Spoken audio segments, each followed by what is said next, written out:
If you have a true scary story you want to send in to the channel, go to astheravendreams.com and click the button to do so. And of course, thank you.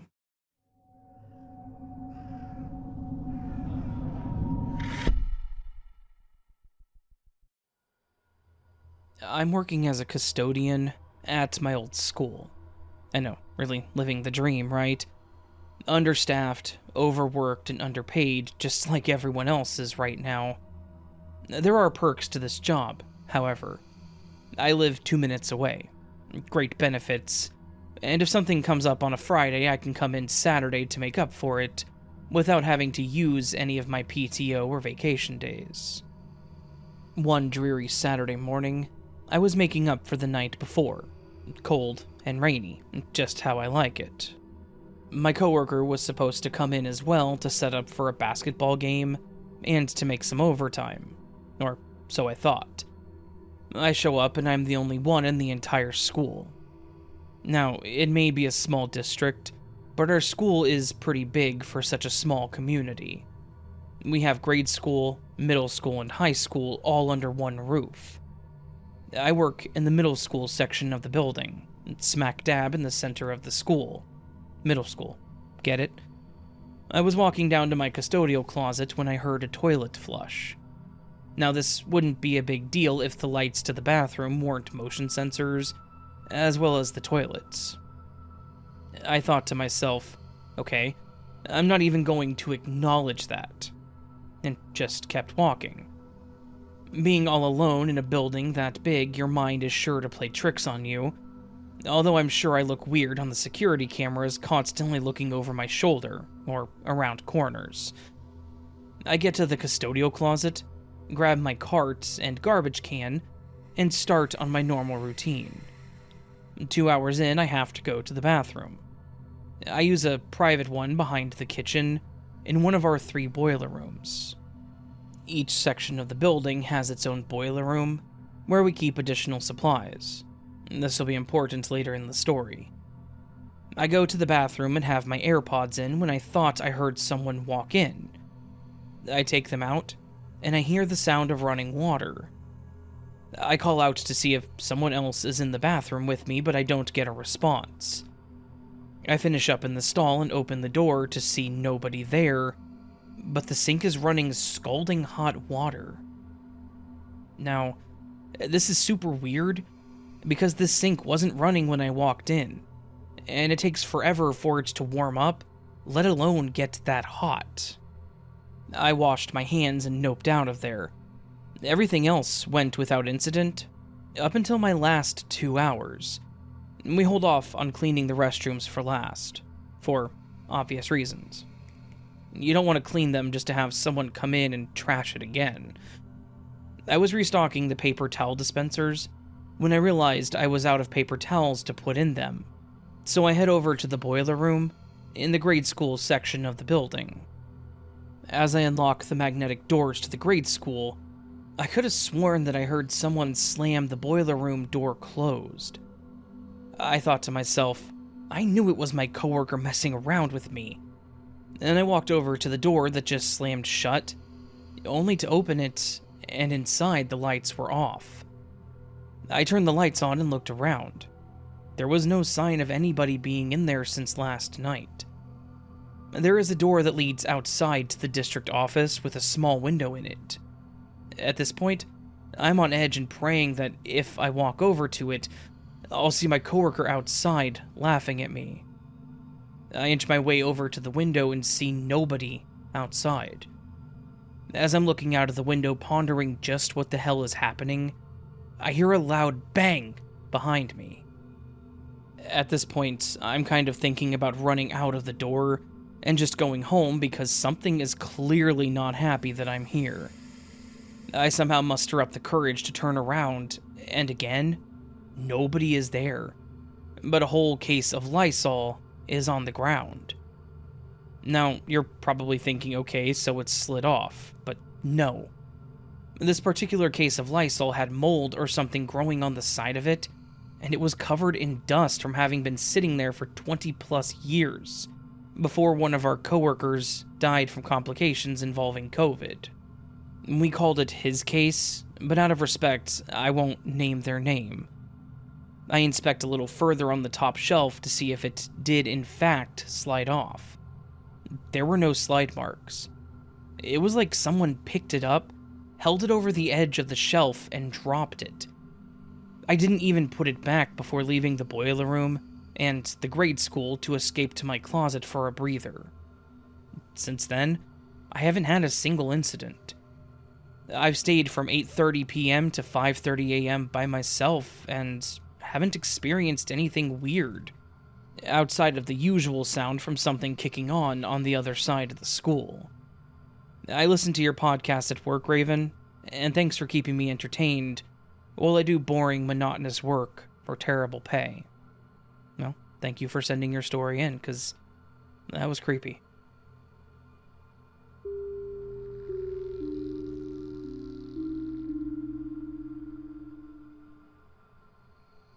When I was 21, I worked as a dental assistant for a private practice of dentists, all of whom were head of their departments at the dental college. One was the dean of the dental school. I worked predominantly with one, but during the week also rotated to work with the others. I can't forget that I was whizzing through my AM duties, and my last task was to open the window to the office, turn on the sound system and waiting room lights, and straighten all the magazines and make sure that things looked nice. Then I would unlock the door to the office for patients to come in shortly.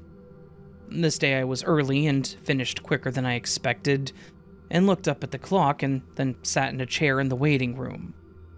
I heard pages of a magazine turning, rustling or shifting in a chair in that room. That made me want to hear it again, and as I opened the office, sometimes it was quiet, but many times in my 5 years, I would hear those pages in the magazine turning. Was time trapped? Emotions? People's anxiety of waiting? I finally told someone who was older that had been there way longer than me, who did confirm that she had indeed heard it too. Another unrelated one, my tuxedo, mean female cat always hit my father's leg to feed her every morning, and once after her death, he told us that it weirded him out, and I replied thank God, because she's been lying on my feet in my bed for months.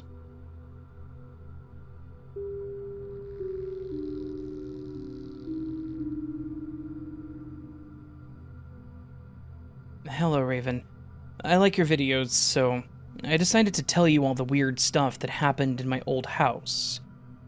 Well, I was always scared to go upstairs, or be anywhere alone most of the time being in that house. But one day, I was where my toys were and I heard something talk. It didn't say anything threatening or anything, just a basic question at first. I answered, but then 10 seconds later, I ran down the stairs. And that was the first weird thing that happened in the house. The next thing that happened was about 2 years later, when I was up late at night watching TV, and then I turned the corner and see a girl with long black hair and a white nightgown.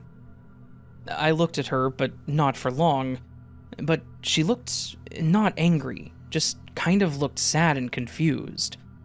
But then I quickly went over to my blankets, and mind you, this was summer, so I remember sweating just staying awake for a couple of hours, until I had the courage to get up, and then I saw nothing.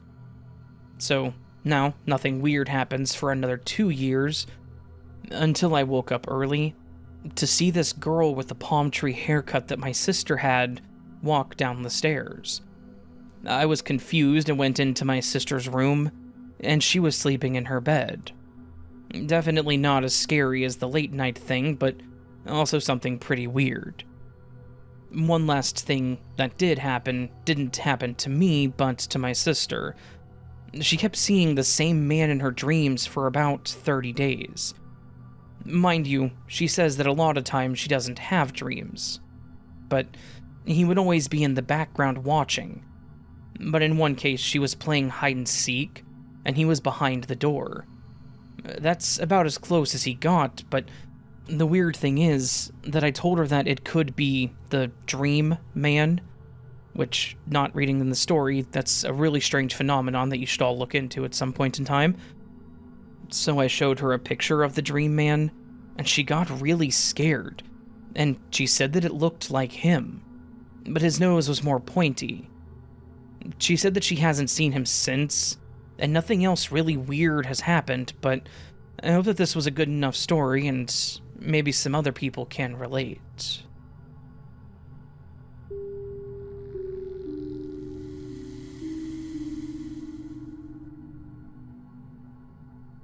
Hi Raven, I love you and your channel. I've been into Glitch in the Matrix stories for a couple of years now, and I like the way you tell stories, and also your voice is soothing. Well, thank you. Anyway, I have a story that I wanted to share. The story takes place in the Midwest about 30 years ago. Man, I feel old. Anyways, this story involves two of my cousins, my little sister and myself. To protect my family's identity, I will be using fake names. Okay, so here's my story. So, growing up, it was just me and my sister Jasmine. My sister and I are 2.5 years apart, but we would spend all of our time together. My mom's sister, my aunt, has 6 kids, 5 girls and 1 boy. So, on the weekends, we would beg our mom to go spend the weekend at her sister's so that we could spend time with our cousins. We were close to 2 of our cousins because they were close to our age. My cousin Tay was 10 like me, and her sister Lindy was 8 like my sister. So, it was a normal weekend and we had plans to go exploring. That Friday, we were supposed to go to the movies, but all of us kept arguing about what movies to go see. So, after my aunt calmed us kids down, we all decided to tell scary stories in a makeshift campfire in the living room. My aunt fixed up the living room. We ran to the bedrooms and grabbed all the sheets, pillows, and blankets that we could carry and took them downstairs into the living room. After putting the younger kids to bed, my aunt brought snacks for our story time. We were all supposed to have a turn telling a scary story. So, my eldest cousin started the stories off. The night was so fun, and the scary stories being told weren't that scary. That is until my uncle came home. Once he saw and heard what we were doing, he wanted to jump in and tell his story. My uncle sat down next to my aunt and started one of the craziest stories I have ever heard. This is when the mood in the room changed. So, in my uncle's story, he said that there was a statue of the Virgin Mary that was supposed to be the protector of a cemetery right down the street from where we were. He described the statue as being big and white, standing on a stone slab in the middle of the cemetery, with her head bowed and her eyes closed with a book in her hand. He said that many people believed that this statue protected the real birthday of Jesus. He said that Christmas was labeled as Jesus' birthday because no one can know the real date.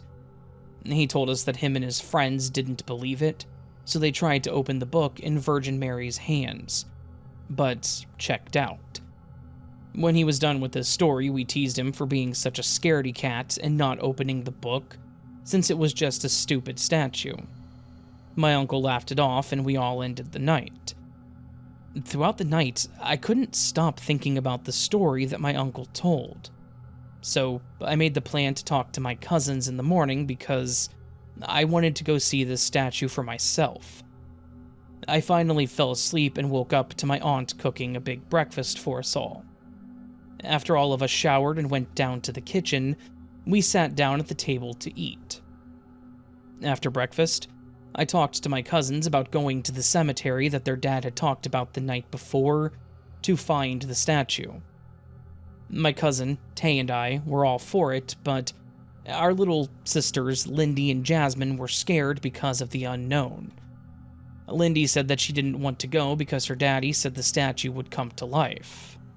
We laughed at her and teased her until she gave in. Then, we were headed out. The walk to the cemetery didn't take long, about 15 minutes. We were talking about what we might see and how excited we were when it felt like something was off. The feeling in the air changed a little bit, and I got a feeling of quick fear. I shook out of it when we walked up to the entrance of the cemetery.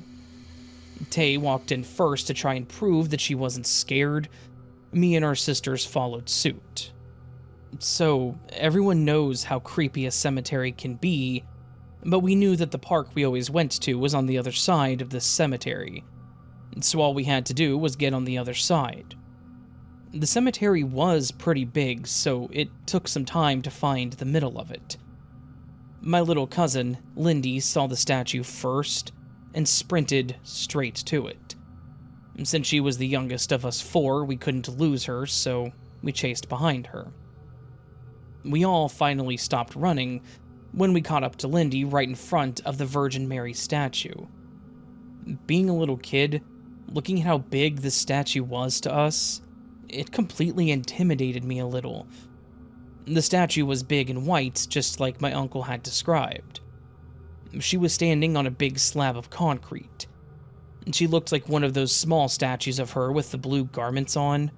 Her head was bowed and her arms were stretched out with palms up, with the book hiding Jesus' true birthday resting in the palm of her hands. The book looked like a big dictionary, but it wasn't made of stone like the rest of the statue. It looked like any other regular book. There was a little plaque at the bottom of the statue that read, "Here stands Virgin Mary. She is the protector of this cemetery and the protector of the most kept secret in history, the true birthday of Jesus Christ. This date is sacred and protected, and shall not be seen by the common man until thy Father allows. Do not open this book, as you and your bloodline will be damned." So, we all stared at the statue for a good minute before Tay asked who was going to be the one to try and open the book. Jasmine was young, but not stupid. She protested, saying it said not to open the book, but we're here now. The rest of us wanted to see what would happen. So, my cousin Lindy volunteered to open the book. We had to hoist her up because she was too small to reach the book on her own, and this is when things got crazy. While lifting my cousin up to the statue to open the book, the sky started to darken, like a storm was coming, and there was a cool breeze that flowed through. I don't know if I mentioned, but it was a beautiful sunny summer day when this all took place. It felt like time slowed down in that moment. As I watched my cousin Lindy go to open the book in Virgin Mary's hand, I swear I saw it move. I closed my eyes really tight and thought, no, you did not just see that statue move. I opened my eyes up and stared back at the statue. What I saw shocked me to my core. Virgin Mary did move. Her head was bent down when we got to her statue with her eyes closed, hands open with the book in her hands. But when my cousin went to open the book, Virgin Mary opened her eyes, lifted her head, and started to step off of the concrete slab that she was standing on. And her mouth was starting to open to speak. But before we could hear what she said, we were screaming and taking off running out of the cemetery. When we got out of the cemetery, we realized that we left my little cousin Lindy, the one who had tried to open the book. We were freaking out because we left her, but we didn't want to go back since we all saw that statue come to life. But we knew we had to go back and find her. So, after getting the courage to go back, we ran into the cemetery towards the statue and saw my cousin Lindy literally floating about a foot off of the ground. I stood frozen as I saw a white, see-through figure holding her up by her shirt. Her sister Tay yelled out, "What the hell?" And the figure whipped its head towards us before dropping her sister and disappearing. We ran to my cousin, swooped her up, and hightailed it out of there. We made it to the park and checked on Lindy, who now had a gash on her head, and we asked her if she was okay. Once she assured us that she was okay, We all started talking all at once to describe what we saw. We all came to the conclusion that the statue did walk off the platform. Her head did lift up and her eyes did open, and she looked very angry to be disturbed. Lindy confirmed this when she told us that the statue told her to never come back to that cemetery again, and to never ever touch the book. I'm sorry that this story was really long. I just wanted to make sure that I was as detailed as I possibly can be. I wasn't sure what kind of story this would be, if it would be paranormal or a glitch in the Matrix story, but I wanted to share it to see if anyone else had any type of experiences like this.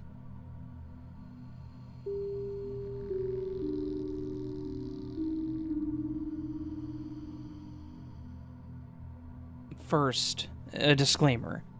I did not witness the main events in this story. The reason why I believe this story are that the person who did experience it is my older sister with no mental illness. She also has never had any other supernatural experiences. I think that people that make these things up tend to invent more than one instance. Another reason I believe this is because I, too, had scary things happen to me in that same house. As a matter of fact, so did every one of my family members at one time or another. Also, there were other witnesses to parts of these events. The reason to doubt the veracity of this tale is only one. My sister was under a lot of stress at the time of all this happening to her. Enough preamble, let's begin. My family owns a large vacation home in Mexico. My sister was going through a divorce from an abusive ex, so in an attempt to keep her safe, she and my mother decided to hide out at the vacation house until the psycho ex calmed down about the divorce. My sister, let's call her June, had a room toward the front of the house, and my mother took a room which adjoined to another room where my sister's kids, ages 2 and 3, were staying. Their rooms were toward the far end of the house. On the first or second night of their stay, June awoke at 3 in the morning as if startled. She looked around the dark room and saw the shadow of a person in the corner.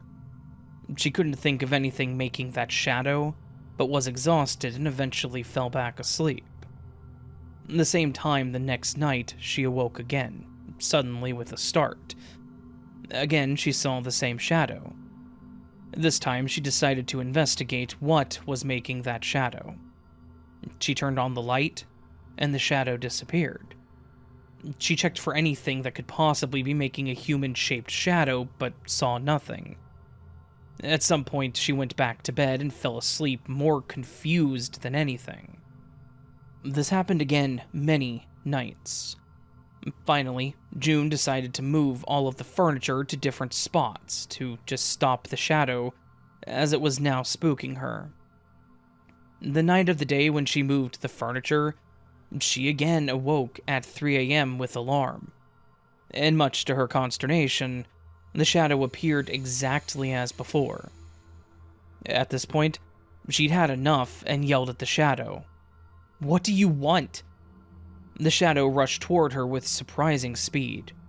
It did not walk. It glided as if in the air. It reached within inches of her face when she pulled the covers over her head and yelled, "Mommy." And remember, this is a full-grown woman.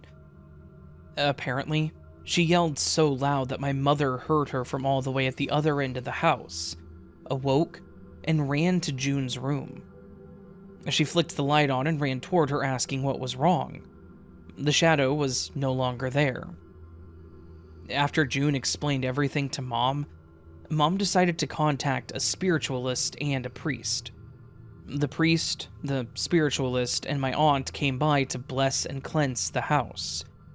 After cleansing and blessing, the spiritualist told my sister that the shadow wanted June to have a treasure buried behind the house. If she retrieved the treasure, then the shadow would stop visiting. So that is what they decided to do. They hired a couple of workers to tear the floor up and find this supposed treasure. Once they got a couple of feet or so deep in the spot that they were, according to the spiritualist supposed to dig, a swarm of flies filled the house, as did the smell of sulfur. This naturally frightened everyone, as this is supposed to mean evil is afoot.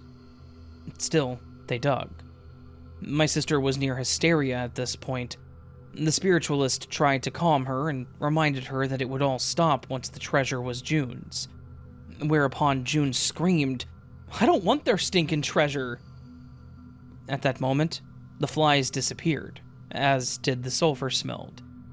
The diggers had found something square underground, which seemed to disappear as well. After that, all the spooky happenings ceased.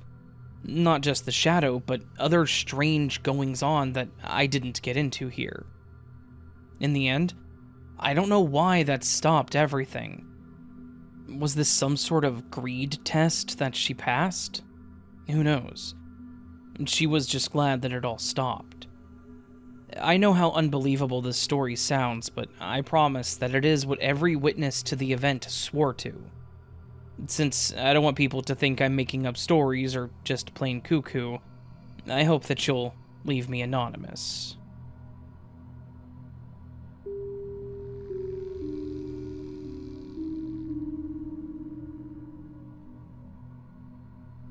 I became a certified security officer, which meant that we passed tests on laws of Kentucky and self-defense techniques, which was a long week of 8-hour days.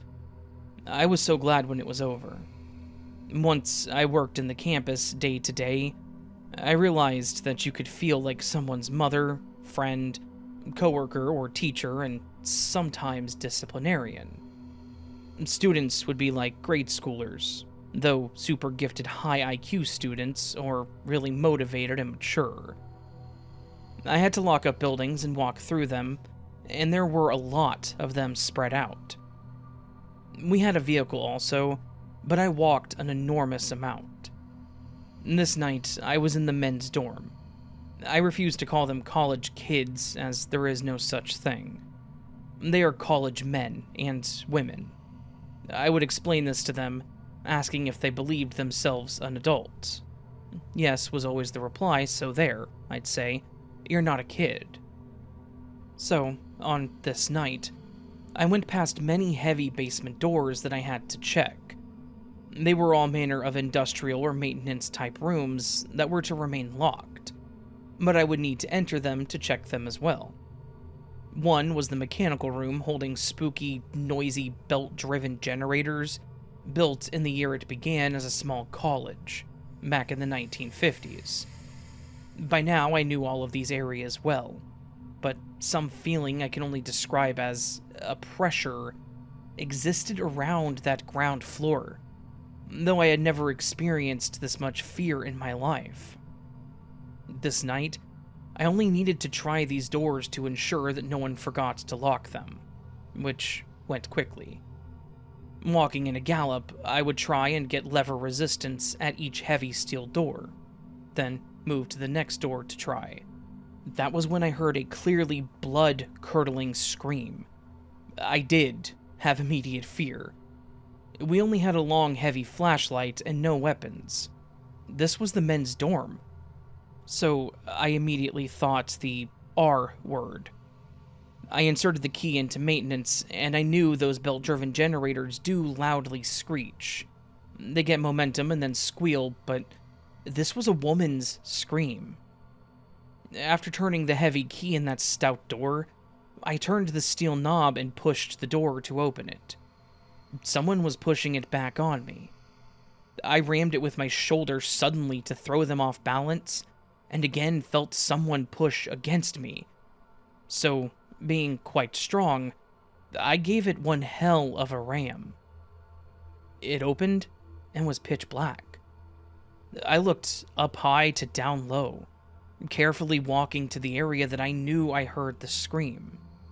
Clearly they were hiding. I left no area until I had scrutinized it, but there was no one. I was now positive. It had taken all of my courage to enter that room, and now no one was inside? what about that clear door pushing? No. Well, I finally left the area, turned out the lights, and locked it, and then reported this but stated that I found nothing. I asked a guy the next night if he ever heard anything weird in that dorm, as he was on the first floor over that room. He hesitated, then said that it was a bit noisy, but looked afraid, and then looked like he didn't even want to talk about it. So I told him my experience the night before.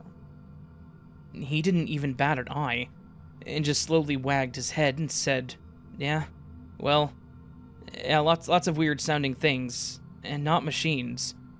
I thought how it had sounded like a mature woman and not a teen, or a 20-year-old scream. We locked eyes. It scared him just to talk about this. I will never forget ramming that door and being pushed back so hard. And it creeps me out telling you all this in retrospect.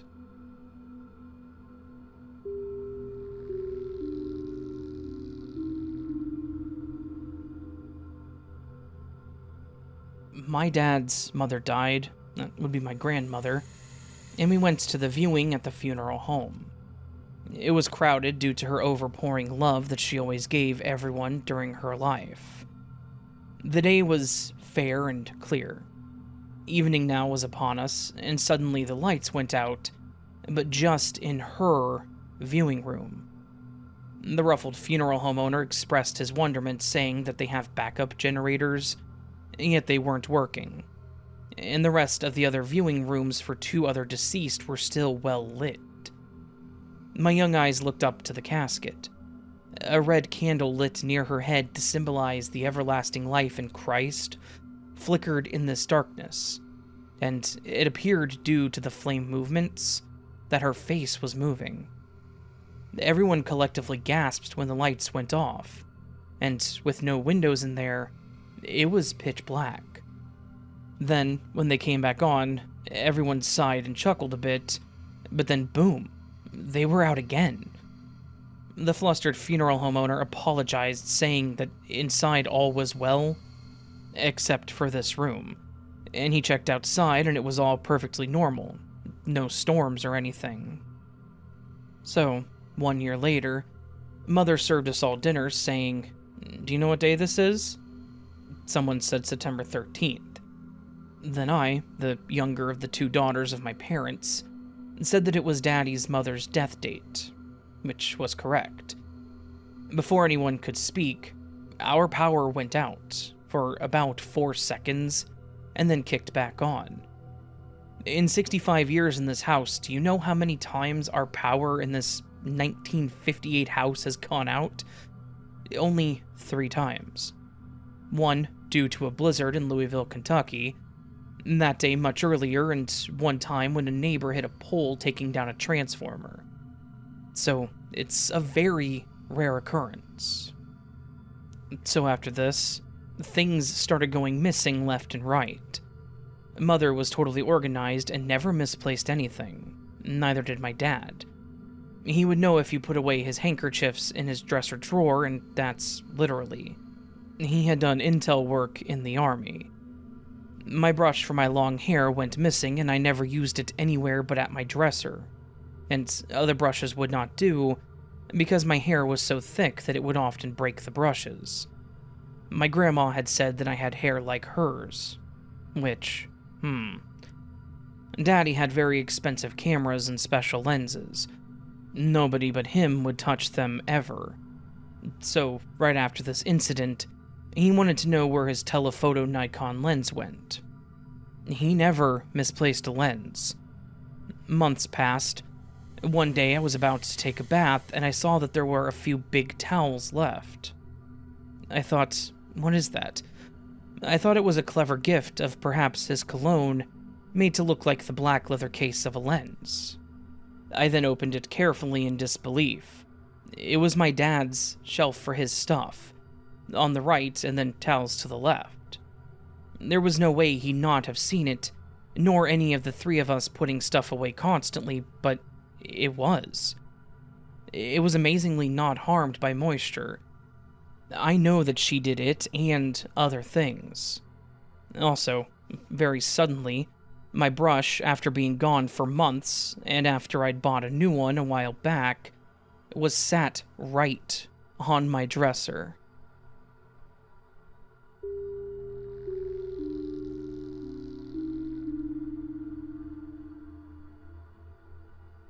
This happened during the winter of 2010, while I lived with my father for a time. I worked as the night auditor at a hotel near the airport, which meant that I worked the midnight shift and would come home and sleep during the day.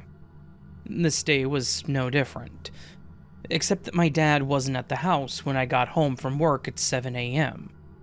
He was already at work for an early morning to afternoon shift, and wouldn't be home until after 3 p.m. That was no problem, as I was an adult and didn't mind being alone for a while. He even went on a few trips while I lived there, and I'd have to spend the nights I had off alone in the house. Someone breaking in or monsters in the closet were the last things on my mind. I will add, on the day that this happened, we had snow out here where I live in the early morning hours, which made the roads bad. I had to drive carefully, which made me a bit on edge when I got home, as I was tense. I tried to unwind, but decided to go to bed around 8 a.m. I fell asleep fairly quickly from being up since the day before, and slept for several hours before waking up for the first time in the early afternoon.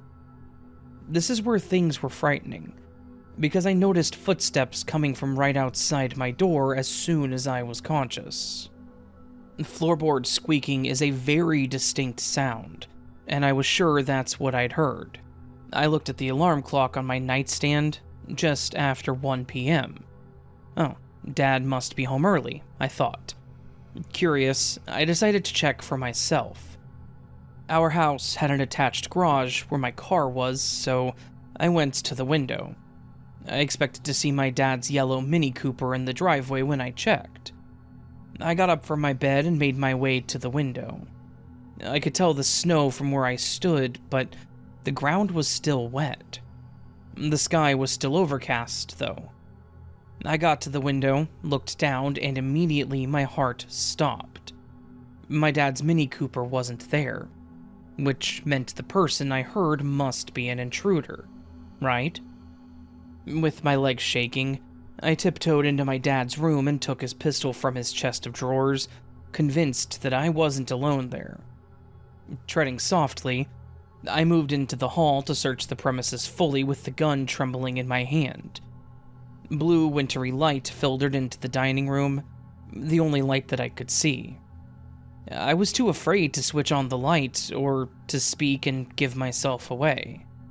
I checked upstairs and found no intruder. And then I moved to the finished basement, where our family room is, with cable TV and couches.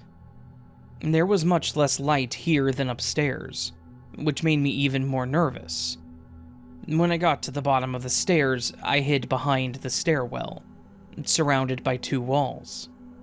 I glanced into the family room, still no one, thank God. The last place that I checked was the back room in the basement. No intruder was in the house, but I almost wished that there had been, because hearing someone walk around meant that I'd heard a ghost and that this house was haunted. I'd heard that the house belonged to an older woman who had died recently. Out of respect, I'll avoid suggesting that I heard her that day just because I knew her son, but I can't help but wonder. I mentioned this incident to my dad later the same day, and he admitted that sometimes, at night, it sounded like someone was walking around when he knew I wasn't there, but at work. If he also heard these disembodied footsteps, that meant that it wasn't just my imagination, right?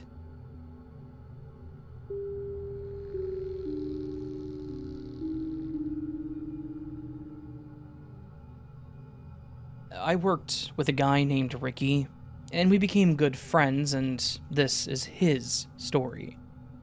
Ricky's neighbor was in Louisville, Kentucky, right across from a very old cemetery. The tall monument stood behind an old iron-spiked fence. Across a two-lane road was his long row of houses, and there was an entire neighborhood behind it. But at one time, years back, they had to move many graves to place that neighborhood where it was, and to put the road there, and many of those first row of houses were haunted. His parents moved there as a young couple. He was their first child and was in his bedroom with a little matchbox car. He was lying on his back on his bed and had his leg bent, and was rolling the car over the steep hill of his knee quietly. His mom was just in the other bedroom making the bed when she heard a thunderous boom. She raced into his room, fearing that something had fallen on him. There he was, his mouth open as he pointed to his closet. "It just slammed closed, Mommy." And it was a very heavy, sliding closet door. Also, in that house was an old wooden cabinet that a kid could fit into. Around Christmas, it always knocks. Kids used to hide in such cabinets and either suffocate and get locked in, or hide in it with a little oxygen to go to sleep and suffocate. So, had a kid suffocated in that one? Who knows? When they moved way across town years later, Ricky asked his mom why they bought that old knocking cabinet. Well, it actually still knocks around Christmas.